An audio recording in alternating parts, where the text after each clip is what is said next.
Welcome, collectors and diecast enthusiasts. Thank you once again for joining me for an all-new edition of Diecast Emporium.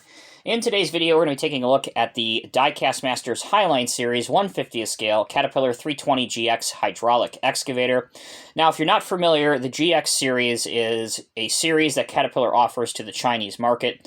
These machines are kind of budget machines, so they offer the contractors a lower initial cost, lower fuel consumption, lower maintenance cost, all of those things, especially when compared to the Cat GC models that preceded these machines. So essentially, these are not offered in the United States. Again, they are marketed towards emerging markets like China.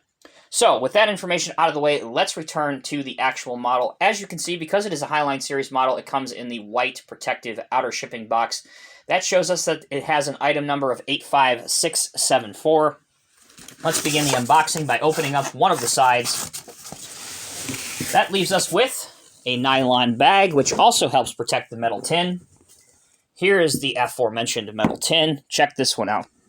Is that not awesome looking or what? There's a picture of the real machine. Very nice, high quality black presentation style background. Cat 320 GX Hydraulic Excavator. Here's your item number 1/50th scale, the Cat logo in white. If you are new to this channel and this might be your first video of mine that you are watching, please note that these are adult collectible scale model items. They are in no way, shape, or form intended for children. On the side flap, you can see the DM logo with real replicas in the Highline series down here. Top of the tin, there's the GX letters, Cat 320 GX Hydraulic Excavator. On the back, we have another picture of the real GX 320 and some information about the real machine. So if you are interested at this point, I invite you to pause my video. You can read that information. For the rest of us, we're going to keep on trucking. Let's take the top off and see what's inside. So right on the very top, we have a catalog, and this tells us all of the models that are in the Diecast Masters Cat product lineup. Second thing out of the box, we have a single sheet of instruction. Again, this is pretty straightforward, and I will show you this as we go along. But if you wish to install the optional operator figure that is included with this set, just shows you how to remove the top plastic part of the cab and insert him into the cabin. Next, we have a yellow, cat yellow, plastic tweezers, again, helpful for maneuvering the operator inside the cab. And finally, here he is, the man himself, the infamous Bob operator figure. Love him or hate him, there he is. Let's go down to the second layer of black foam rubber, and that shows us our excavator. Be careful what you grab onto. There are some potentially fragile, breakable pieces. The last piece of packaging that you need to remove is the plastic protecting the metal link tracks. Once you do that, your model is out of the box, and you are ready to display it. Okay, so as I mentioned before, there is no assembly required on this piece. It is fully assembled from the factory, but if you wanted to put the operator figure inside the cab, reach up, carefully remove the plastic top of the cab, grab your operator figure by the head, gives him some motivation to actually get some work done. It's more that can be said about most of the Diecast Emporium staff. Drop him into the seat. Be careful. Maybe you want to use your tweezers to get him into a realistic pose. There we go. We've got him behind the joystick controls. Now, the top of the cab, if you can look, it has two little circle pieces. Those mount to the circle openings. Drop those in. Boom, your cab is on, and you are ready to go to work in your 1/50th scale job site. Let's start with the decals and details on this model because, per the usual Highline Series standard, they are quite excellent. Taking a look at the next-gen graphics, again, they are sharp and look particularly great.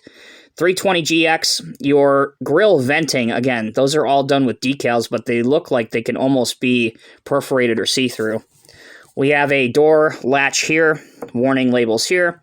On your track pads or track frames, you have tie-down points for where you would tie this machine to a lowboy for transport. Continuing on, you have lights, your Cat Next Gen logo, another warning label here on the stick, Looking at the front of the machine, you have headlights, your mirrors. Your mirrors, the surface on them is non-reflective, but at least it has a silver surface, so we'll give that a pass. It does look quite decent. Inside the cab, you already got a quick glimpse of that. You have your operator's controls with foot pedals, joysticks, levers. Everything you'd come to expect is there. There is also a cat logo on the back of the seat. Coming over to this side, again, the same graphics and details that we've seen before. This bucket has 5 teeth on it, and it also has your wear plating and cutting edge on the side of the bucket. Same can be said. Decals are along the same side. This side you have a grab rail, and your right side mirror also has a silvered surface. Looking at the top of the machine, more hydraulic lines. These are loose and rubber, but some of your hydraulic lines are molded into the casting, and then you have more going to your swing motor. You do have etched surface for your catwalks and non-slip surfaces that do have a texture to it, so be sure to listen. And you can actually hear those. Here's a filler tank lid, which is highlighted with some black paint. Your engine cover is black and plastic, but the paint match is good, topped off by a plastic exhaust stack. You also have a thin and to scale antenna. Finally, moving to the back of the machine, at the counterweight, you can see another Cat Next Gen logo, some lights and reflectors, and that leaves us back to where we started. So let's move on to some functionality. For the functionality test, this is a tracked machine, so let's see how the tracks function. They are spring-loaded and tensioned, so you can make them talk if you want to. You can also move them by hand. If you have a surface with friction, these tracks are very free-rolling. You should have no problem getting them to move by themselves. You can also rotate the excavator 360 degrees, as seen here. Mechanism works quite well. It's non-sticky, so it will not get stuck at certain points, nor does the mechanism feel jerky at all. Okay, let's move to the main excavator functions with our boom, stick, and bucket. So let's go to our highest extremity possible first. You can go up to a height of here. Let's curl in to here. Let's curl out. We can get to here. Our bucket can curl out to here. Again, exceptional. Nothing to complain about there whatsoever. Okay, how about the lower end of things? Mine will go down to here without forcing anything. There is a little bit of cylinder still left exposed, so perhaps if this is not good enough for you, you could perhaps do a little bit of customizing to your cylinder to make your rest of your cylinder closed up completely inside your cylinder jacket. If we move in our stick fully, you can see that you can come in to here. On the lower end of things, again, pretty darn good. Nothing to complain about there. So for our last functionality pose or test, how would this machine look like if it's folded up or parked for the day? Here's our parked pose. How about our transport pose? Happy to report that it does close up quite tightly if you want to load it on a 1/50th scale lowboy. So to end the video, let's do a couple poses, one with a dump truck and one on a lowboy. So let's bring in our Diecast Masters Western Star 49X dump truck. Have our excavator loading him. The two make a natural match made in heaven pair. That's our dump truck. Let's bring in a Western Star lowboy. Same thing. The newly released Diecast Masters Western Star 49X Heavy Haul Lowboy.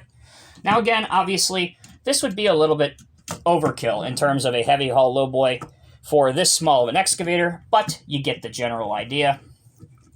Putting him on the trailer.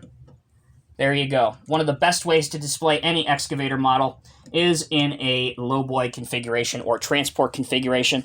And as you can see, with just 3 separate Diecast Masters models, you have a pretty convincing and conversating starting display. As always, I'm Tommy with Diecast Emporium. Thank you all so much for watching. If you enjoyed this video, please be sure to give it a like and share it with your friends.